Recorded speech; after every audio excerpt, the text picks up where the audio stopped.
Bonjour à tous, nous allons dans cette vidéo parler des calques et voir qu'est-ce qu'un calque, quel est son mode de fonctionnement, comment créer un nouveau calque ou encore le supprimer, quels sont les différents types de calques. Commençons par récupérer le PSD associé à cette vidéo. Je vais me rendre dans Fichier, Ouvrir, dans le dossier calque, récupérer, calque, donc Photocompact. Chaque document créé sous Photoshop est composé d'un ou de plusieurs calques. On peut faire la comparaison avec un livre qui contient des chapitres ou des textes. Mais à quoi peut bien nous servir d'avoir plusieurs calques? Lorsque l'on va créer des compositions sur un seul calque, on peut être mené par la suite à effectuer des modifications. Et ceci peut nous faire perdre du temps si nous avons travaillé sur un seul calque. En revanche, en travaillant sur plusieurs calques, notamment si je regarde cette partie, j'ai ici donc le sol. Si je veux dupliquer les arbres, je ne peux pas puisque j'ai travaillé sur un seul calque. En revanche, j'ai dupliqué mon calque avant la création des arbres, il est présent ici. En créant un nouveau calque, donc je vais me positionner au-dessus du sol, ici, créer un nouveau calque, donc cliquer sur cette icône, ou me rendre dans Calque, Nouveau, Nouveau calque, utiliser la raccourci associé, prendre mon pinceau, réduire sa taille, prendre une couleur adaptée,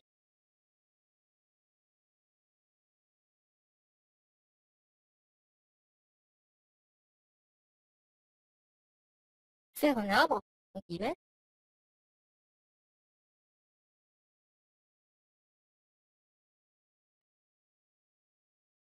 changer de couleur à nouveau,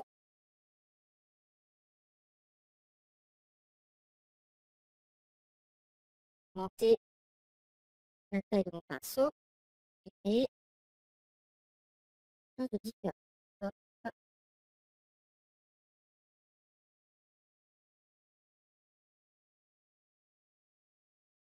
Je peux dupliquer à nouveau ce calque, et par la suite, le déplacer. Voilà l'utilité de travailler sur plusieurs calques. Ça nous fera gagner du temps. Alors, comment fonctionnent les calques? Comment les superposer? Si l'on regarde ma composition, on constate plusieurs plans. En premier plan, j'ai la route dans un dossier qui se trouve sur la pile des calques en haut. En second plan, le sol juste en dessous. Et en arrière-plan, le ciel. Pour mettre en valeur un élément sur Photoshop, il faut arriver à bien le disposer dans la palette des calques. Ici, j'ai voulu mettre en valeur la route en premier plan. Je l'ai disposé tout en haut. Voyons comment supprimer un calque. En cliquant sur cette icône ou en utilisant le raccourci associé ou encore en passant par le menu calque, je viens de créer un nouveau calque qui ne contient pas des pixels. Pour le supprimer, je vais soit le sélectionner et cliquer sur la corbeille, ou le prendre et le faire glisser vers la corbeille, ou encore passer par le menu calque, cliquer supprimer. Je peux aussi utiliser les touches du clavier, donc la touche supprimer, backspace, qui va me permettre de supprimer le calque tout de suite. Voyons les différents types de calques présents dans ma composition. J'ai des calques de réglage qui me permettent d'effectuer des corrections colorimétriques. Ils vont jouer sur la couleur des pixels et leur intensité. Je les ai regroupés dans ce dossier, pour la plupart, comme on peut le voir ici. Donc, il y a notamment calque niveau, courbe. Ce sont des calques que l'on peut créer en passant par ce panneau, ou encore on les retrouve sur l'icône présent ici. Pour faire apparaître ce panneau, on va se rendre dans Fenêtre, Réglages. J'ai des calques basiques, comme le calque Coudron, un calque de forme. Pour créer ce calque, j'ai utilisé l'outil forme. J'ai encore ici un calque qui n'est pas totalement basique, celui-ci est un objet dynamique. Il est remarquable par cette icône présente ici.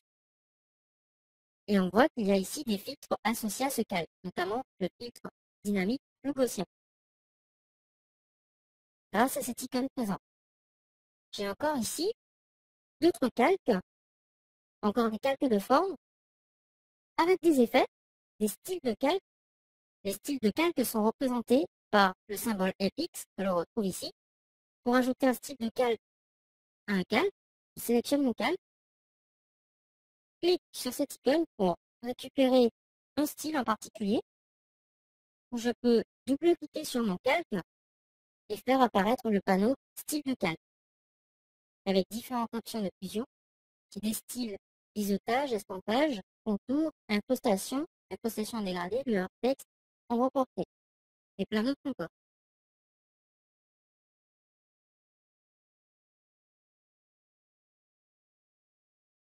J'ai aussi les calques d'écrêtage et je peux combiner les calques. Donc avoir un calque de réglage, comme ici, et faire en sorte qu'il devienne un calque d'écrêtage. Depuis la version CS6, une nouvelle fonctionnalité a été ajoutée au panneau calque. Cette fonctionnalité me permet d'effectuer une recherche parmi tous mes calques en fonction de leur type, par exemple, de leur nom, des effets appliqués, de leur mode de fusion ou de leur attribut ou encore de leur couleur, notamment les couleurs présentes ici. Donc pour ajouter une couleur à un calque, je vais cliquer sur celui-ci, me positionner sur l'œil, effectuer un clic droit et choisir la couleur que je vais lui appliquer. Ça va me permettre de me repérer plus facilement dans ma composition. Si par exemple je cherche un calque de forme qui est représenté par cette icône, je clique sur celui-ci et je ne verrai que mes calques de forme créés. J'ai également les calques de réglage ou encore des calques basiques qui contiennent des pixels. Pour chercher un document, je peux soit passer par son nom, si je me souviens du nom, ou encore faire une recherche un peu plus poussée.